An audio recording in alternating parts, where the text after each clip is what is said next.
বিস্ফোরক অভিযোগ কেন্দ্রীয় শিক্ষামন্ত্রী ধর্মেন্দ্র প্রধানের। তিনি বলছেন শিশুদের খাবারের টাকা যাচ্ছে তৃণমূলে। একেবারে চাঞ্চল্যকর অভিযোগ, বিস্ফোরক অভিযোগ আনলেন কেন্দ্রীয় শিক্ষামন্ত্রী। তিনি আরো বলছেন শুভেন্দু অধিকারী তাকে চিঠি পাঠিয়েছিলেন এই গোটা বিষয়। কি বললেন ধর্মেন্দ্র প্রধান দেখুন। मैं पिछले 5 साल से देश की शिक्षा मंत्री की दायित्व में हूं।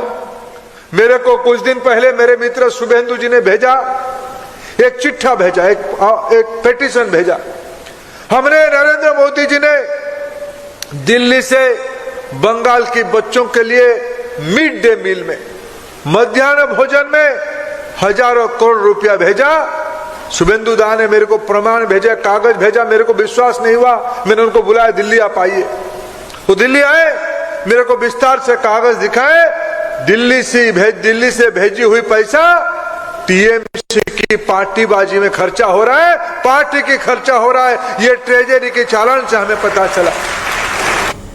তৃণমূল মুখপাত্র অরূপ চক্রবর্তী এই মুহূর্তে রয়েছেন টেলিফোন লাইনে। যে বিষয়ে জানতে চাইব, কেন্দ্রীয় শিক্ষামন্ত্রী ধর্মেন্দ্র প্রধান বলছেন শিশুদের খাবারের টাকা যাচ্ছে তৃণমূলে। তিনি আরো বলছেন দিল্লি থেকে পাঠানো টাকা তৃণমূল দলের জন্য খরচ হচ্ছে। এ বিষয়ে আপনার প্রতিক্রিয়া? প্রথম কথা, উল্টা চোর কোতোয়ালকে ডাকে। এই দুদিন আগে একটা ভিডিও সারা ভারতবর্ষে ভাইরাল হয়েছে, আপনারাও দেখিয়েছেন সম্ভবত। এটা হচ্ছে উত্তরপ্রদেশের একটি স্কুলের মিড ডে মিলে কিভাবে এক বালতি দুধের মধ্যে দু প্যাকেট, এক বালতি জলের মধ্যে 2 প্যাকেট দুধ দেওয়া হচ্ছিল এবং ওই গোটা এক বালতি জল 2 প্যাকেট দুধ গুলে গোটা বাচ্চাদের খাওয়ানো হচ্ছিল। সারা ভারতে যে দৃশ্য ভাইরাল হয়েছে, কাদের রাজ্যতে চুরি হয় দেখেছে। আর পশ্চিমবাংলায় তো সুষম আহার পায় শিশুরা। এখানে মিড ডে মিলে চিকেন দেওয়া হয়, মিড ডে মিলে মরশুমি ফল দেওয়া হয়, ডিম দেওয়া হয়, সয়াবিন দেওয়া হয়। এবং এমনকি কেন্দ্রীয় সরকারের পরিসংখ্যান বলছে যে মিড ডে মিলের বরাদ্দ সবচেয়ে ভালোভাবে যে রাজ্যগুলো খরচ করছে তার প্রথম দিকটার মধ্যে বাংলা রয়েছে। পার্লামেন্টে দেওয়া লিখিত প্রশ্নের উত্তরে কেন্দ্রীয় সরকার জানিয়েছে। তারপরে যখন এরকম নির্লজ্জ মিথ্যাচার করেন, এবার আয়নার সামনে দাঁড়ান না এই ধর্মেন্দ্র প্রধানটা। শুভেন্দু অধিকারী ছেড়ে দিল, এরা প্যাথোলজিক্যাল লায়ার। ধর্মেন্দ্র প্রধানকে বলবো একটু উত্তরপ্রদেশের দিকে তাকান। এখানে মিড ডে মিলে এক বালতি জলের মধ্যে 2 প্যাকেট দুধ দিয়ে জলটা গুলে খাওয়ানো হচ্ছে। এই যে অসভ্যতা, বিহারের ভাইরাল হয়েছে ছবি, মিড ডে মিলে শুধু নুন আর ভাত, ছাত্রীরা যাচ্ছে নুন আর ভাত নিয়ে। এরা বড় বড় বাতিল মারবে। আর বাংলার মানুষ কি বোকা? বাংলার মায়েরা যখন স্কুলে ছেলেদের পাঠায় তারা জানে না তারা মিড ডে মিলে কি পাচ্ছে। এই সরকার, কেন্দ্রীয় সরকার মিড ডে মিলের টাকা আটকে রেখেছে। মিড ডে মিল বাবদ প্রাপ্ত হয় 27,000 কোটি টাকা আটকে রেখেছে যাতে বাংলার শিশুরা সুষম আহার, পুষ্টিকর আহার না পায়। আর মিড ডে মিল বরাদ্দ কত? 6 টাকাও বরাদ্দ নয় একটা শিশুর জন্য। তার মধ্যে 3 টাকা 80 পয়সা রাজ্য সরকারের দেওয়ার কথা। রাজ্য সরকার তার টাকা দিচ্ছে, কেন্দ্রীয় সরকার টাকাটা দিচ্ছে। এই অসভ্য বর্বর কেন্দ্রীয় সরকার বিজেপিকে এই জন্যই বাংলার মানুষ প্রত্যাখ্যান করে। ধন্যবাদ আপনাকে। তৃণমূল মুখপাত্র অরূপ চক্রবর্তী ছিলেন টেলিফোন লাইনে।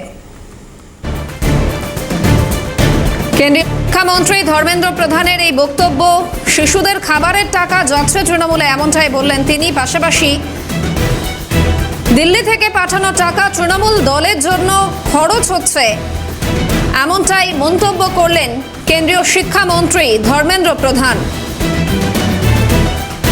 শুভেন্দু অধিকারী তাকে চিঠি পাঠিয়েছিলেন এবং তিনি আরো বলছেন দিল্লি থেকে বাংলার ছেলেমেয়েদের জন্য মিড ডে মিল পাঠায়, মধ্যাহ্ন ভোজের জন্য 1000 কোটি টাকা পাঠায়।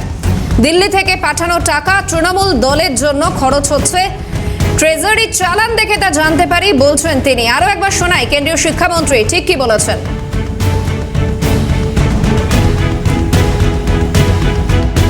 मैं पिछले 5 साल से देश की शिक्षा मंत्री की दायित्व में हूं। मेरे को कुछ दिन पहले मेरे मित्र शुभेंदु जी ने भेजा, एक चिट्ठा भेजा, एक पेटिशन भेजा। हमने नरेंद्र मोदी जी ने दिल्ली से बंगाल की बच्चों के लिए मिड डे मील में मध्याह्न भोजन में हजारों करोड़ रुपया भेजा। शुभेंदु दा ने मेरे को प्रमाण भेजा, कागज भेजा। मेरे को विश्वास नहीं हुआ, मैंने उनको बुलाया, दिल्ली आप आइए। वो दिल्ली आए, मेरे को विस्तार से कागज दिखाए। दिल्ली से भेजी हुई पैसा टीएमसी की पार्टीबाजी में खर्चा हो रहा है, पार्टी की खर्चा हो रहा है। ये ट्रेजरी के चालान से हमें पता चला।